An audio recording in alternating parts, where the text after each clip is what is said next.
வானூர்திகளையும் வானூர்தி நிலையங்களையும் தனியாருக்கு கொடுத்துவிட்ட பிறகு இந்திய ஒன்றிய அரசுக்கென்று சொந்தமான வானூர்திகள் இல்லை. பிறகு எதற்காக வானூர்தி நிலையம் அமைக்க ஆட்சியாளர்கள் துடிக்கிறார்கள்? அரசின் அதிகாரத்தை பயன்படுத்தி மக்களின் நிலங்களை கையகப்படுத்தி வானூர்தி நிலையங்களை அமைத்துவிட்டு அதன் பிறகு அதனை தனியார் நிறுவனங்களுக்கு தாரை வார்க்க தரகு வேலை செய்யும் ஆட்சியாளர்களின் சூழ்ச்சியை முறியடித்து மக்களின் வாழ்வுரிமை காக்கும் போராட்டம் உறுதியாக வெல்லும்.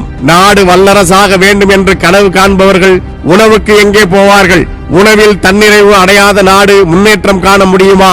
உணவு இறக்குமதி செய்யும் நாடு பொருளாதார நெருக்கடியில்தான் சிக்கி தவிக்கும் என்பது பொருளாதார வல்லுநர்களின் கருத்து. நிலம் இருந்தால்தான் மனிதர்கள் மனிதர்களாக இருக்க முடியும். நிலத்தை நம்பியிருக்கும் வேளாண் குடிகளை நிலத்திலிருந்து அப்புறப்படுத்தினால் நாட்டில் யாருக்கும் உணவு இல்லாமல் போகும். எதை வேண்டுமானாலும் பொறுத்துக் கொள்பவர்கள் கூட பசியை பொறுத்துக் கொள்ள மாட்டார்கள்.